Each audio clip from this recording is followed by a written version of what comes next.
Manna nilqgħu lill-Eċċellenza Miriam Spiteri De Bono. Din hija intervista li qed tintwara proprju wara il-ġurament tal-ħatra tagħha bħala il-11 il-President tar-Repubblika ta' Malta. Eċċellenza, nilqek f'din l-intervista l-ewwel darba illi qed titkellem biex ngħidu hekk mal-udjenzi tal-Istazzjon Nazzjonali. L-ewwel ħaġa, qatt stennejt illi tkun offruta din il-kariga? Ifimni, kien hemm drabi oħra. Meta f'ċerta kurituri stemma ismi iktar minn darba. Imma ngħidlek il-verità, dan l-aħħar kont drajt u ntfajt id-dar nagħmel ix-xogħol notarili tiegħi. Ġifieri dan l-aħħar tista' tgħid li qisni kont bdejt ninħeba. Din hija ħatra li ġiet wara li saru anke emendi fil-Kostituzzjoni, emendi importanti, għaliex biex jilħaq President irid ikun hemm iż-żewġ terzi, bil ta' żewġ terzi tal-Kamra, mhux tal-li kien hemm vot unanimu tajjeb li ngħidu mhux l-ewwel darba, ma l-ewwel darba illi kellna President eletta bil-emendi il-ġodda li daħlu fil-Kostituzzjoni. Il-fatt illi gvern u oppożizzjoni tkellmu dwarek u qablu dwarek illi inti il-persuna idonea biex timla il-kariga ta' President ta' Malta, dan huwa privileġġ għalik. Ovvjament dik il-wirja ta' fiduċja li ttini ċerta kuraġġ. It-tieni il-fatt li d-darba l-unanimità tal-Parlament għandha tifsira ta' aktar peace mill-unanimità ta' qabel. Ukoll tinkoraġġini illi nagħmel ħilti biex inġib l-għaqda għaliex ma kienx tkun ħaġa sabiħa kieku l-ewwel ikunu ftehmu fuq emendi u mbagħad ma jiftehmux fuq persuna kienet min kienet ta' mhux qed nirreferi għalija. Ifhimni l-ewwel ftehmna kif sa naħdmu. Ma ġejna biex naħdmu weħelna. U naħsibx li kienet tkun xi ħaġa sabiħa. U t-tielet, inti meta taf li għandek il-fiduċja tal-gvern u l-oppożizzjoni, int dik iktar minn privileġġ, dik titfa' fuqek pis akbar ta' għaliex iktar ikun mistenni minnek u iktar ikun mistenni mill-poplu. Għax inti il-President ta' Malta, inti il-President tal-Maltin u l-Awċin kollha. Għandek ir-rwol tal-Istat, il-rwol purament kostituzzjonali, imma mbagħad il-Presidenza għandha rwol ukoll filantropiku li jien narah qisu r-refuġju tan-nies. Tan-nies il-vulnerabbli u l-dawk li għandhom bżonn. Eċċellenza, għal min għandu żmienu jafek lilek bejn l-1996 u l-1998, inti kont speaker fi żmien turbulenti għal pajjiż. Imma madankollu rnexxielek tiġbed l-ammirazzjoni ta' ħafna għal kif int ħdimt u aġixxejt korrettament u kollox kien f'postu kif suppost. Dik l-esperjenza lilek, kif se tkompli taġnek issa anke fil-prinċipji li inti titkellem ħafna fuqhom? L-għaqda, il-ġustizzja soċjali u l-onestà. Dawn huma prinċipji li lilek naħseb għaġnuk.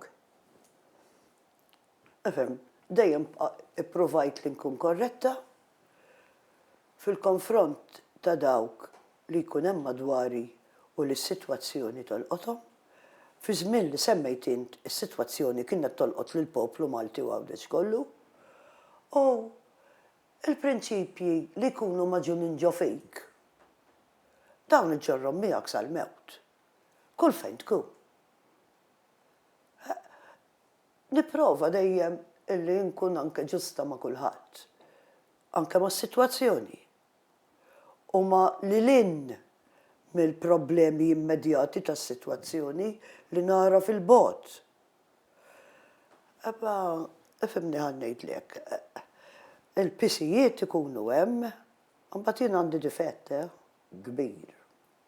Illi noqgħod newden, illi stajt għamil taħjar, illi ma tajtx l-almu tiegħi kollu u ma' żmien anke qisha protezzjoni tiegħi nnifsi.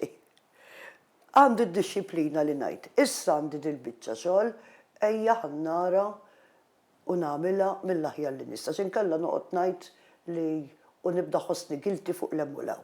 Għandi difett, naf, imma drajt nikkontrollah. Permetti li ngħidlek mhux difett imma dak, jista' jkun preġju.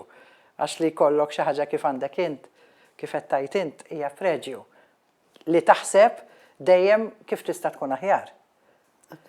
U hawnhekk forsi iġibni wkoll fuq aspetti ieħor. Smajna lill-Prim Ministru u anke lill-Kap tal-Oppożizzjoni fil-Parlament jistqarru li inti il-persuna li taf taħdem għall-għaqda fil-pajjiż. Xi tfisser għalik l-għaqda?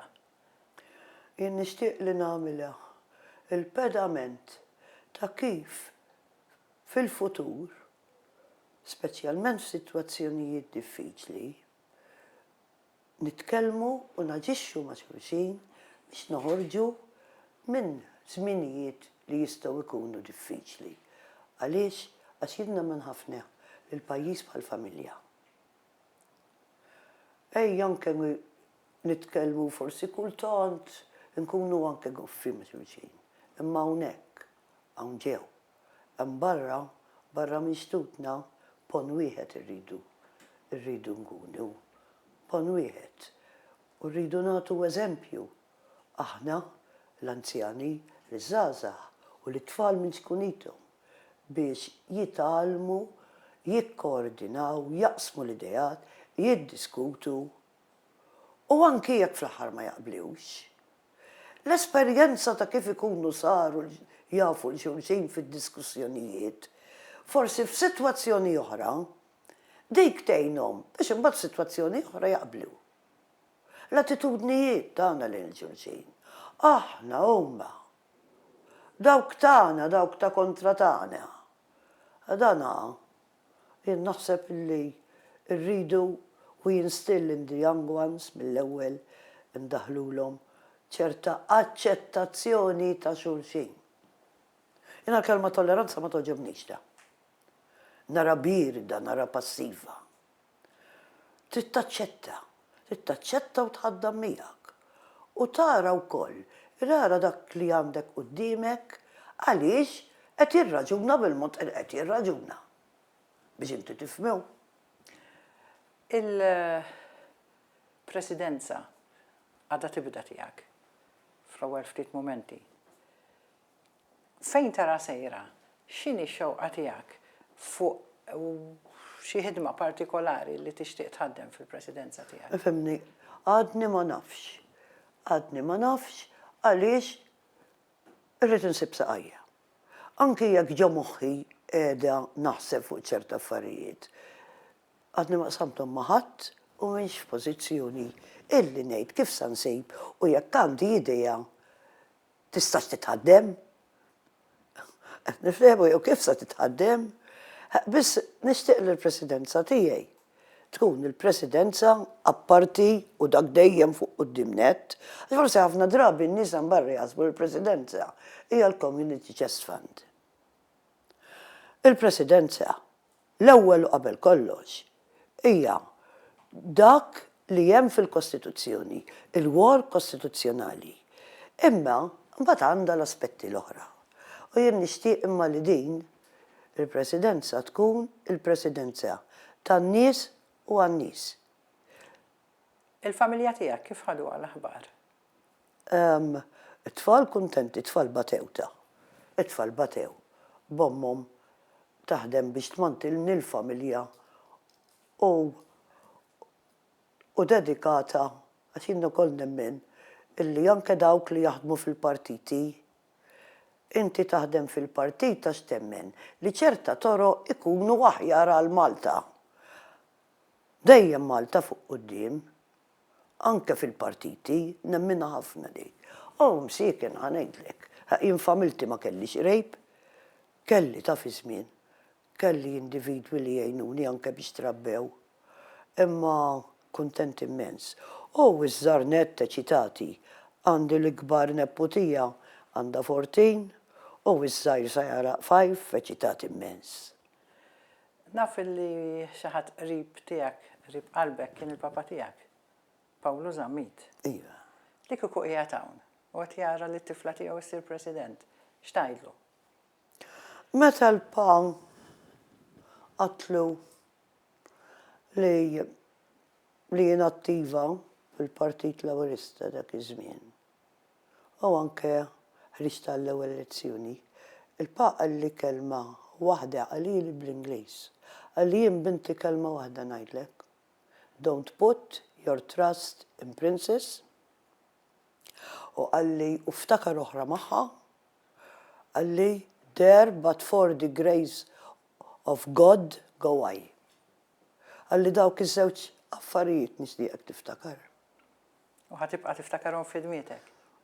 Nista' ngħidlek li mexxewni ħajti kollha. Sissa.